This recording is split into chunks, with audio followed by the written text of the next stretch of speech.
That was extraordinary. Unfortunately, extraordinarily bad.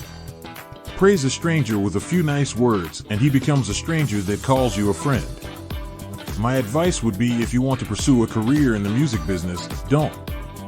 Work hard, be patient, and be a sponge while learning your business. Learn how to take criticism.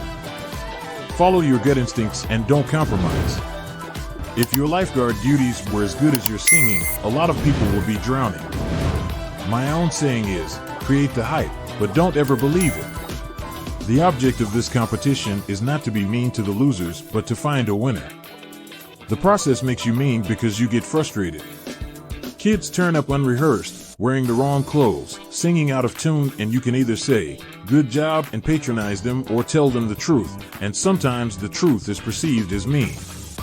It would hurt my feelings if I respected your opinions. Rules equal boredom, and I don't like that.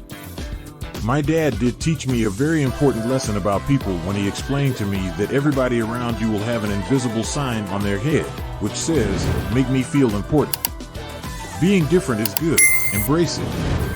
I hate belongings. I hate clutter. It really bothers me because I can't think properly. If you've got distractions in front of you, your mind goes nuts. I got good advice once. Someone said to me, "Live in your money rather than look at it."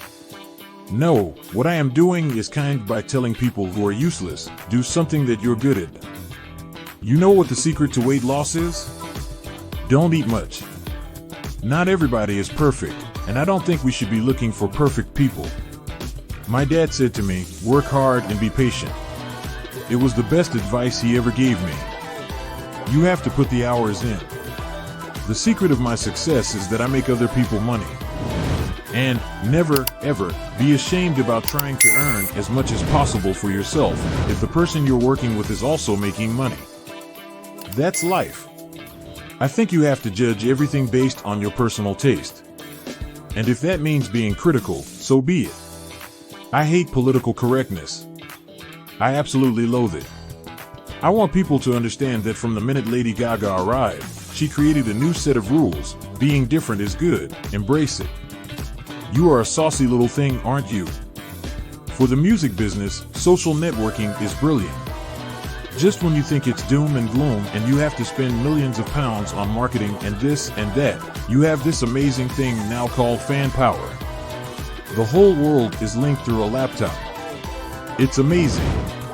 And it's free. I love it. It's absolutely brilliant. One thing I've learned is you should never fight it. They're natural emotions, and when you try and bottle everything up, that's what can make you depressed. Luckily, I have fantastic memories and they really help. I actually don't understand a word Paula's saying anymore. It's like a new language. Every single negative can lead to a positive. Any negative situation. Don't get too down about it, you'll work it out. You learn it as you go along. You don't get smart at 17. You just don't unless you're one of a billion. It will happen over time, and it's the getting there which will be the most fun. It was like ordering a hamburger and getting only the buns when someone asks, "Does success make you into a monster?" I always say, no, it enables you to be a monster. My life honestly isn't as weird as people think it is. I work longer hours, maybe I have a bit more money, but fundamentally, I'm not really that different. Most things in music go full circle eventually. People confuse ego, lust, insecurity with true love. I think America is a hard nut to crack. But once you get a toehold, it's a great place for an entrepreneur because people are so enthusiastic, and you have the most enthusiastic audiences in the world. You didn't beat the competition, you crushed the competition. The object of this competition is not to be mean to the losers, but to find a winner. The process makes you mean because you get frustrated. There's an expression in life, you can only make one first impression. And that first impression has to be spectacular. So, I wait, and let people see it when it's ready to go. It's not a set rule, but I think it's the better way of working. People will agree with you because of your track record, but you want people to like it because it's good, not because you found it.